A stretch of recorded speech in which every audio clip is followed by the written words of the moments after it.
बिस्मिल्लाहिर्रहमानिर्रहीम। अस्सलामु अलैकुम। नबी करीम सल्लल्लाहु अलैहि वसल्लम ने इरशाद फरमाया, तुम अल्लाह ताला से ऐसी हालत में दुआ किया करो कि तुम कबूलियत का यकीन रखा करो और ये जान रखो कि अल्लाह ताला गफलत से भरे दिल से दुआ कबूल नहीं करता। तुम सच्चाई को लाजिम पकड़ो, हमेशा सच बोलो, क्योंकि सच बोलना नेकी के रास्ते पर डाल देता है और नेकी जन्नत तक पहुंचा देती है। जो शख्स फजर की नमाज से फारिग होकर उसी जगह बैठा रहता है, खैर के अलावा कोई बात नहीं करता, फिर 2 रकात इशराक की नमाज पढ़ता है, उसके गुनाह माफ हो जाते हैं, चाहे वो समंदर की झाग से ज्यादा ही हो।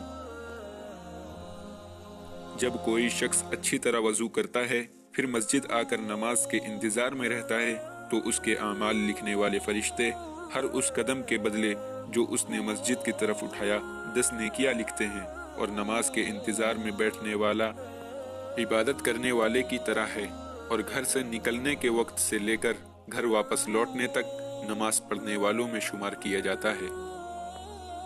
तुम में से जब कोई शख्स सोता है तो शैतान उसकी गुद्दी पर 3 गिरहें लगा देता है, हर गिरह पर यह फूंक देता है, अभी रात बहुत बड़ी है, सोता रहे।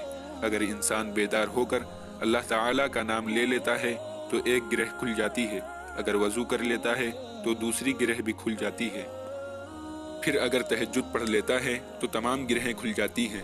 चुनांचे सुबह को हशाश बशाश होता है, उसे बहुत बड़ी खैर मिल चुकी होती है, और अगर तहज्जुद नहीं पढ़ता है तो सुस्त रहता है और बहुत बड़ी खैर से महरूम हो जाता है। जो शख्स 40 दिन इखलास से तकबीर उला के साथ बाजमात नमाज पढ़ता है तो उसको 2 परवाने मिलते हैं, एक परवाना जहन्नम से बरी होने का, दूसरा निफाक से बरी होने का।